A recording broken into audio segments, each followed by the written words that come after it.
மதுரை மீனாட்சி பதிப்பகம் வழங்கும் சுருக்கெழுத்து ஒலிநாடா. தமிழ் சுருக்கெழுத்து உயர்வேகம் நிமிடத்திற்கு 120 வார்த்தைகள் வினாத்தாள். மே 1978 வினா. குரல் கொடுத்துள்ளவர் மதுரை கூகி ஜெயபாலன். Pretty comments. மாநாட்டின் தலைவர் அவர்களே, தமிழ்நாட்டிலுள்ள உயர்நிலைப்பள்ளி ஆசிரியர்கள் மாநாட்டில் என்னை சிறப்புரை ஆற்றுவதற்காக அழைத்திருக்கிறீர்கள். அதனை நான் மிக்க மகிழ்ச்சியோடு ஏற்றுக்கொண்டு உங்களோடு கலந்து கொள்ள வந்திருக்கிறேன். இந்த மாநாட்டை நேற்றும் இன்றுமாக 2 நாட்கள் சிறப்பாக நடத்தியுள்ளீர்கள்.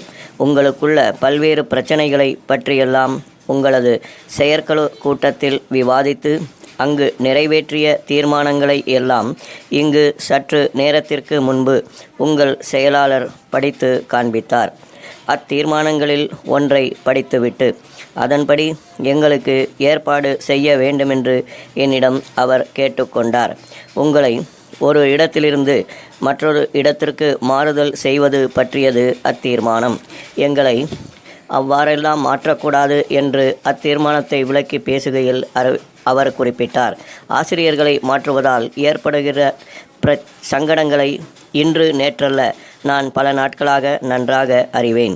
5 ஆண்டுகளுக்கு மேல் போனால் ஒரு இடத்தில் இருக்கக்கூடாது, 3 ஆண்டுகளுக்கு மேல் போனால் ஒரு இடத்தில் இருக்கக்கூடாது என்று சொல்வது எல்லாம் ஆசிரியர்களாகிய உங்களுக்கு பொருந்தாதுதான். ஒரு ஆசிரியர் நல்ல முறையிலே சொல்லிக் கொடுப்பாரேயானால் அவர் தொடர்ந்து அந்த ஊரிலேயே இருப்பது நல்லது.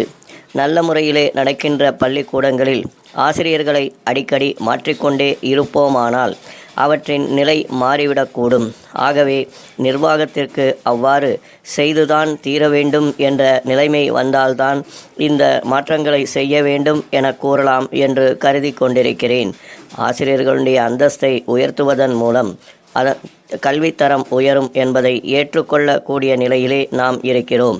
ஆகவே வருகின்ற காலங்களில் உங்களுடைய பிரச்சனைகளை நான் பரிசீலிக்கின்ற பொழுது அல்லது அமைச்சரவை பரிசீலிக்கின்ற பொழுது இந்த அடிப்படையிலே கவனிக்கப்படும் என்ற உறுதியை தர விரும்புகிறேன். கல்வித்துறையிலும் ஆசிரியர்களிடத்திலும் உள்ள பிரச்சனைகளை தீர்ப்பதற்கு சூழ்நிலை சாதகமாக உள்ளது.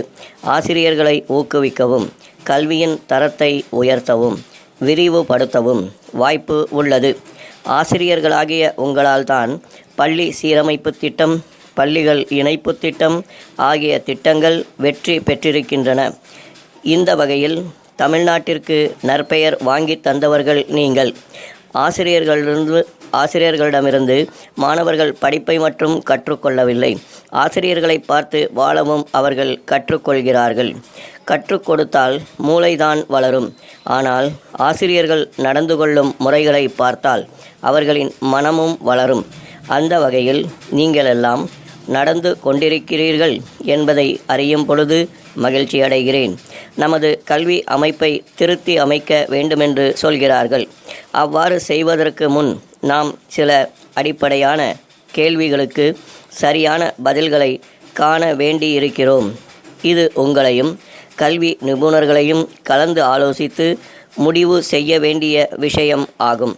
அதில் ஆலோசனை கூற வேண்டிய பொறுப்பு உங்களுக்கு மிகவும் அதிகமாக இருக்கிறது.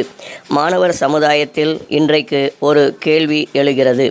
இந்த கல்வி முறையால் எனக்கு முழுமையான பயனுள்ள வாழ்க்கை வாழ்வதற்கு தேவையான அறிவும் திறமையும் கிடைக்குமா என்று மாணவர்கள் கேட்கிறார்கள். அதேபோன்று என் மகனின் கல்விக்காக நான் இவ்வளவு செலவழிக்கிறேன், இதன் மூலம் குடும்பத்திற்கு பெருமை அளிக்கும் இளைஞனாக அவன் உருவாகி வருவானா என்று தந்தை கேட்கிறார். அதே நேரத்தில் சமூகம் நாம் கல்வியில் செலவிடும் பணத்திற்கேற்றவாறு மாணவர்கள் நன்னடத்தை உள்ளவர்களாகவும் கடினமாக உழைக்கக்கூடியவர்களாகவும் உருவெடுப்பார்களா என்று கேட்கிறது. இந்த கேள்விகளுக்கெல்லாம் விடை தரும் பெரும் பொறுப்பில் நீங்கள் இருக்கின்றீர்கள் என்பதை நான் அறிவேன் என்று கூறி என்னுடைய உரையை முடித்து கொள்கிறேன். ஸ்டாப்.